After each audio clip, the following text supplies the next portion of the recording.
தமிழக வெற்றிக் கழகத்தின் கோரிக்கையை ஏற்று கழிவுநீர் கால்வாயை சுத்தப்படுத்த ஆணையிட்ட மதுரை மாவட்ட ஆட்சியர். மதுரை மாவட்ட ஆட்சியர் அலுவலகத்தில் பொதுமக்களின் நலனுக்காக மதுரை கிழக்கு தொகுதிக்குட்பட்ட ஒத்தக்கடை மீனாட்சி நகர் பகுதியில் உள்ள கழிவுநீரை அகற்றி வாய்க்கால்களை தூர்வார வேண்டி கழக தோழர்களுடன் இணைந்து மனுவானது கடந்த திங்களன்று கொடுக்கப்பட்டது. அந்த மனுவில் மீனாட்சி நகர், நீதி நகர், அப்துல் கலாம் தெரு, காந்தி நகர் போன்ற பகுதியில் உள்ள சாக்கடை தண்ணீர் எங்கள் தெருவில் வந்து சேர்கிறது. சாக்கடையை சரியாக தூர்வாராததால் அதில் அடைப்பு ஏற்பட்டு தண்ணீர் அனைத்தும் வெளியேறுகிறது. இந்த கழிவுநீர் அருகில் உள்ள போரில் இறங்கி எங்கள் பகுதியில் அமைக்கப்பட்டுள்ள மேல்நிலை தொட்டியில் கலக்கிறது. இதனால் அந்த தொட்டி தண்ணீரை பயன்படுத்த முடியாத சூழல் உள்ளது.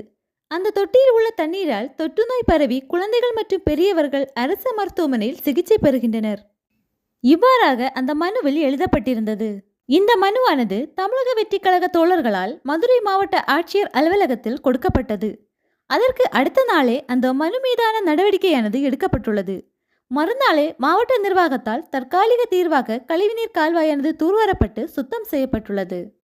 குற்றச்சாட்டுகளை மட்டுமே சொல்லி மேடை அரசியல் செய்வதை விட மிக முக்கியமானது இந்த மாதிரி சில மக்கள் பணிகள்தான். இதே மாதிரி மக்களின் அடிப்படை பிரச்சனைகளுக்கு குரல் கொடுத்து அதை சரி செய்தாலே மக்கள் மத்தியில் நல்ல பெயர் எடுக்கலாம்.